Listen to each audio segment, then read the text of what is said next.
तो हमने पिछले वीडियो में पढ़ा था प्लांट टिश्यूज़ के बारे में कि प्लांट टिश्यूज़ क्या होते हैं। हमने उसके टाइप्स पढ़े थे, मेरिस्टेमेटिक टिश्यूज़ और परमानेंट टिश्यूज़। अब हम कर लेते हैं अपने एनिमल टिश्यूज़ की एनिमल में कैसे टिश्यूज़ होते हैं। एनिमल का मतलब क्या कहना चाह रही हूँ मैं, एनिमल से मैं एनिमल्स के टिश्यू की भी बात कहनी चाह रही हूँ और ह्यूमंस की भी कहनी चाह रही हूँ, क्योंकि ह्यूमंस एनिमल किंगडम में आते हैं और ह्यूमंस भी एनिमल जैसे ही फंक्शन परफॉर्म करते हैं। तो ह्यूमंस भी क्या है, एक तरीके के एनिमल ही हैं। ठीक है, तो हम इसमें पढ़ने वाले हैं ह्यूमंस और एनिमल टिश्यूज़ के बारे में। तो एनिमल टिश्यूज़ भी क्या है, ग्रुप ऑफ सिमिलर सेल्स है जो कि स्ट्रक्चर और डिफरेंट फंक्शन परफॉर्म करते हैं। देखो ये भी क्या है, डिफरेंट फंक्शन परफॉर्म करते हैं और ये है क्या, ग्रुप ऑफ सिमिलर सेल्स। ठीक है, अब ये एनिमल टिश्यूज होते हैं देखो 4 टाइप्स के।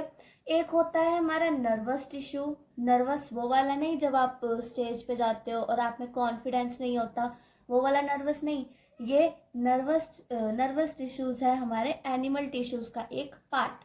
ठीक है, दूसरा होता है हमारा मस्कुलर टिश्यू और तीसरा होता है कनेक्टिव टिश्यू। एक और होता है हमारा जिसको हम बोलते हैं एपिथेलियल टिश्यू। ठीक है, अब हम इनके बारे में थोड़ा सा डिटेल में पढ़ लेते हैं, इनकी डेफिनेशंस के बारे में पढ़ लेते हैं। देखो नर्वस टिश्यूज कौन से होते हैं, नर्वस टिश्यूज वो होते हैं जो नर्वस नहीं होते हैं। ठीक है, जो नर्वस नहीं होते हैं ये क्या करते हैं, रिसीव करते हैं, कंडक्ट करते हैं और जो हमारा मैसेज होता है वो किस तक पहुंचाते हैं, ब्रेन तक पहुंचाते हैं। और ये ब्रेन में ही पाए जाते हैं, ये किस में पाए जाते हैं, ब्रेन में ही पाए जाते हैं। ठीक है, और स्पाइनल कॉर्ड और नर्व्स में भी ये पाए जाते हैं। एक तो पेंसिल का सिक्का टूट गया। स्पाइनल कॉर्ड और नर्व्स में भी ये पाए जाते हैं। नर्व्स आपको पता है क्या होती हैं, और हमारी जो स्पाइनल कॉर्ड होती है उसके अंदर भी नर्वस टिश्यूज पाए जाते हैं। ये किसके बने होते हैं, ये न्यूरॉन्स के बने होते हैं। न्यूरॉन्स के होते हैं भाई, न्यूरॉन्स होते हैं नर्व सेल्स, हमने पिछली वीडियोस में पढ़ रखा है कि होते हैं नर्व सेल्स। नर्व सेल्स से क्या बने हैं, नर्वस टिश्यू। नर्व सेल से क्या बने हैं, नर्वस टिश्यूज। मसल सेल से क्या बने हैं, मस्कुलर टिश्यूज। ठीक है, और ये क्या करते हैं, रिसीव और कंडक्ट करते हैं किसको, मैसेज को। ठीक है, उसके बाद आते हैं हमारे मस्कुलर टिश्यूज।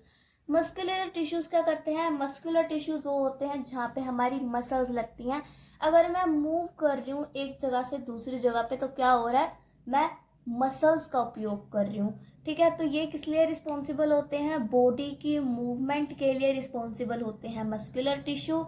ठीक है, मसल्स क्या करती हैं, मसल्स कॉन्ट्रैक्ट करती हैं और रिलैक्स करती हैं जिससे कि मूवमेंट होती है। तो अब आपको समझ में आया कि मूवमेंट कैसे होती हैं। मूवमेंट तब होती हैं जब हमारी मसल्स कॉन्टैक्ट और रिलैक्स करती है, क्या करती है, कॉन्ट्रैक्ट और रिलैक्स करती है। ठीक है, ये क्या करते हैं, कॉन्ट्रैक्टाइल प्रोटीन्स कंटेन करते हैं। अब जब तक आपके पास प्रोटीन नहीं होंगे आपके मस्कुलर टिश्यूज अच्छे से काम नहीं करेंगे। तो इसीलिए ही कहते हैं कि हमें जिम जाना चाहिए, क्योंकि आज के टाइम में जो टीनेजर्स हैं वो इतना काम नहीं करते हैं कि उनकी मसल्स अच्छे से वर्क करें, लेकिन वो जिम में जाके थोड़ी सी अपनी मसल्स का उपयोग करते हैं, अपनी मसल्स को कॉन्ट्रैक्ट और रिलैक्स करते हैं जिससे कि प्रोटीन्स को भी क्या मिलता है, टाइम मिलता है थोड़ा सा। वरना आप अगर अपनी बॉडी तक सफिशिएंट प्रोटीन नहीं दोगे तो वो सफिशिएंट काम नहीं करेगी। और अगर आप जिम भी नहीं जाते हो ना तो आपको बहुत हार्ट की प्रॉब्लम होने के चांसेस बढ़ जाते हैं। इसीलिए जिम जाना ज़रूरी है at the age of teenage. अभी किसके लिए ज़रूरी है ये आपको पता लग गया, ये मूवमेंट में ज़रूरी है। बॉडी की मूवमेंट कब होगी, बॉडी की मूवमेंट तब होएगी जब हमारे पास मस्कुलर टिश्यूज होंगे। कैसे होएगी भाई, मसल्स क्या करते हैं, कॉन्ट्रैक्ट करते हैं और रिलैक्स करते हैं जिससे कि बॉडी की मूवमेंट होती है। ये 3 टाइप की मसल्स होती हैं जिसको हम बोलते हैं वॉलंटरी, इनवॉलंटरी और कार्डियक मसल। 3 टाइप्स की मसल्स होती हैं, समझ में आया, वॉलंटरी, इनवॉलंटरी और कार्डियक। ठीक है, उसके बाद आते हैं हमारे कनेक्टिव टिश्यूज। कनेक्टिव टिश्यूज कौन से होते हैं, कनेक्टिव टिश्यूज वो होते हैं जो ऑर्गन्स को सपोर्ट करते हैं, मतलब कनेक्ट होते हैं। ठीक है, ये लिंक करते हैं बॉडी से, वो टिश्यूज, फिर सिक्का टूट गया मेरा। उसके बाद ये क्या करते हैं, ये लिंक करते हैं, मिले होते हैं। जैसे कि अगर आपने कोई कांड करा है, मान लो आपने कोई कांड करा है कांड तो आप करते ही रहते हो। अब मान लो आपने कोई कांड करा है और आपके साथ आपका दोस्त भी तो शामिल होगा ही होगा, डेफिनेटली होगा। तो ये क्या थी, दोनों की मिली भगत थी, है ना, दोनों का एक दूसरे से लिंक था, दोनों ने एक दूसरे को सपोर्ट किया। तो ये आप क्या हो गए, कनेक्टिव टिश्यूज हो गए, जो एक दूसरे को सपोर्ट कर रहे हैं और दूसरों को भी सपोर्ट कर रहे हैं, अपने बाकी दोस्तों को भी सपोर्ट कर रहे हैं। तो कनेक्टिव टिश्यूज वो होते हैं जो ऑर्गन्स ऑफ द बॉडी को सपोर्ट करते हैं। समझ में आए कनेक्टिव टिश्यूज कौन से होते हैं भाई? कनेक्टिव टिश्यूज वो होते हैं, फिर छोड़ो, इससे लिखना ही बेकार है, ऐसे ही समझ लो। कनेक्टिव टिश्यूज क्या होते हैं? कनेक्टिव टिश्यूज वो होते हैं जो बॉडी के ऑर्गन्स को सपोर्ट करते हैं। हमारी बॉडी के अंदर कितने सारे ऑर्गन्स हैं ना, उनको सपोर्ट करने के लिए किसकी ज़रूरत होती है? कनेक्ट रहते हैं, जो कनेक्टिव टिश्यूज की ज़रूरत होती है। इनके टाइप्स होते हैं, ठीक है। ब्लड, अब ब्लड क्या है, पूरी बॉडी के अंदर हमारा ब्लड ही ब्लड है, ठीक है, ये क्या है, कनेक्ट है ना। आरबीसी क्या है, रेड ब्लड सेल्स हैं, उनके से भी क्या बनते होंगे, टिश्यूज बनते होंगे, सेल्स मिलके क्या बनाते हैं, टिश्यूज बनते हैं, है ना। तो ब्लड क्या है, कनेक्टेड है, ब्लड भी कनेक्टेड है हमारी बॉडी के ऑर्गन से। अगर बॉडी के ऑर्गन में ब्लड नहीं होगा तो काम नहीं चलेगा, बिना खून के आपका बेड़ा पार नहीं होगा। आपके अंदर अगर थोड़ा थोड़ा सा खून है तो खाओ पियो, खून को बढ़ाओ, ठीक है। बोन्स, आपकी बोन्स पूरी बॉडी से क्या है, कनेक्टेड है, ठीक है। कार्टिलेज, कार्टिलेज क्या है, कनेक्टेड है, टेंडन और लिगामेंट, ठीक है। उसके बाद हम आ जाते हैं हमारी एपिथेलियल टिश्यू पे। ये क्या होती है, ये प्रोटेक्टिव टिश्यू होती है, जो क्या करती है, प्रोटेक्ट करती है। किसको प्रोटेक्ट करती है? ये आपके घर वाले नहीं है जो आपको छोटी छोटी बातों पे प्रोटेक्ट करते हैं, ये है प्रोटेक्टिव टिश्यू, जो कि किसको प्रोटेक्ट करती है, बॉडी के ऑर्गन्स को प्रोटेक्ट करती है, ठीक है। कौन प्रोटेक्ट करती है भाई बॉडी के टिश्यू को? एपिथेलियल टिश्यू, ठीक है। इसके टाइप्स होते हैं कुछ, इसके टाइप होते हैं स्क्वेमियस, कुबोडियल, कोलुमिनर और सिलिएटेड, ठीक है।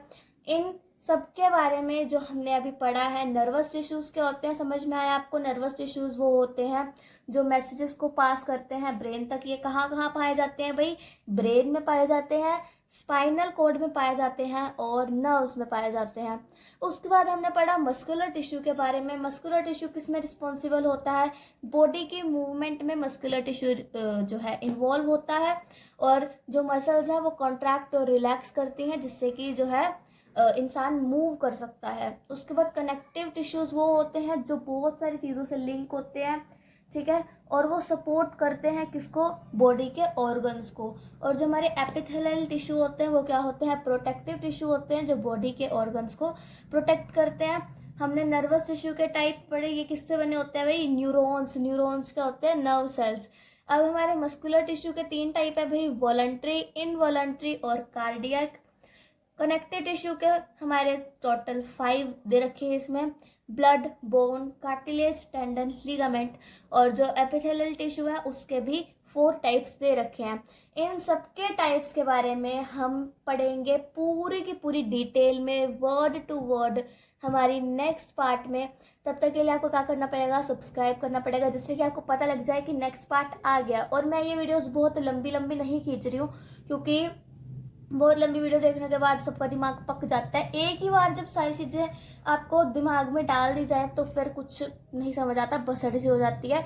इसीलिए जो 9-10 मिनट की जो है वीडियो बना रखी है, 10 मिनट की पहले देखो ब्रेक लो, 10 मिनट की देखो ब्रेक लो, ऐसे ब्रेक ले लेके आपको पढ़ना है।